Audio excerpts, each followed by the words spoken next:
You were probably told as a kid, make sure you have your milk so you can build some strong bones. But is that really the truth? In today's video, I'm gonna give you my take on dairy and whether it is or is not a healthy source for you. Now, quick disclaimer, this is just solely my opinion. I have looked up the research on this stuff, but at the end of the day, you need to make your own educated decision on whether or not you're gonna continue to implement dairy in your life. This is just meant for entertainment purposes only, so let's get right into the video. Now, when it comes to dairy, the reason why it's so difficult to decipher good from bad is because there's so much bad going on that there's a very small good portion of this. So ultimately off the bat, not all dairy is bad for you, but let me talk about the stuff that I do believe is hurting you and your body if you are trying to become a healthier individual. If we're talking about the generic dairy products that people usually buy at the grocery store, milk, cheese, yogurt, then we're gonna have a little bit of a problem. Some of these mainstream dairy companies that you gravitate towards when you're going grocery shopping are actually performing bad practices when creating the products. That's how they're able to get it at such an affordable price for you. Milk, for example, is fed with GMO grains. Sometimes these grains that these cows are fed even have fecal matter of other animals inside of it. Some of these dairy products also contain what's called RBST, which can attribute to breast cancer, colon cancer, and even prostate cancer. Also understand that RSBT is banned in Canada, Australia, and Europe. So what does that say about the US when it comes to actually taking care of their citizens? It doesn't say a whole lot. And one of the biggest surprises about dairy in general is that a lot of us after nursing become lactose intolerant. Have you ever noticed that a day after you have dairy products that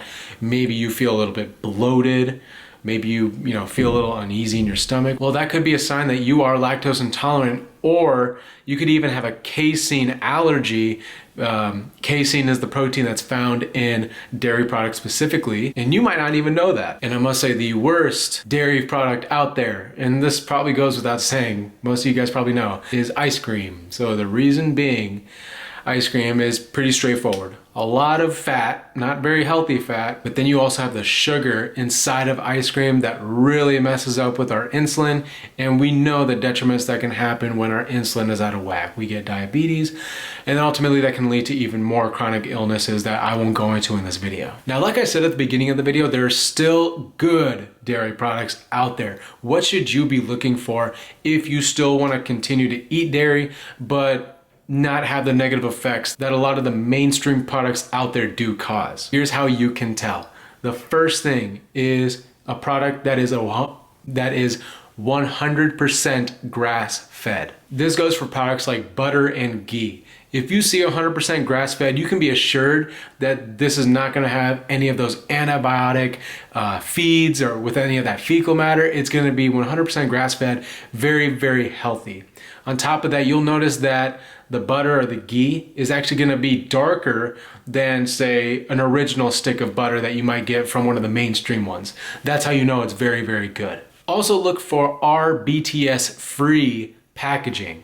This is, like I said, this is stuff that's banned in other continents, but not in the US, so you wanna look for those kind of packages as well. Make sure that if you do get cream or you get half and half, make sure that that stuff is organic. If you are someone who drinks coffee and you're using half and half from, some mainstream brand, you can be guaranteed that that's not very good for you. If you do like cream in your coffee or something else, you make sure it's organic. That's gonna be your best bet.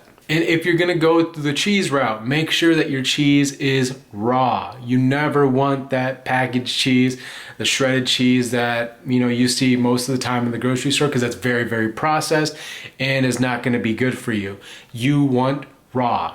And lastly, if you had to pick a yogurt that is healthy, I would personally go with an unsweetened Greek yogurt. The reason being is that it does not have a whole lot of fat and also contains a higher portion of protein versus other yogurts out there. The only downside with a Greek yogurt is, as you can possibly guess, is the amount of sugar that's inside of it.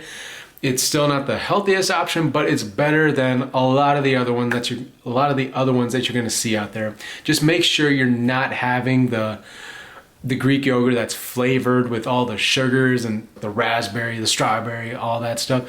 Try to keep it very simple. That's gonna wrap up this video, guys. I hope you enjoyed the information. I hope you found a nugget or two that you can implement right after this video. If you guys enjoyed it, make sure you drop a like, subscribe to the channel. I'll catch you in the next one.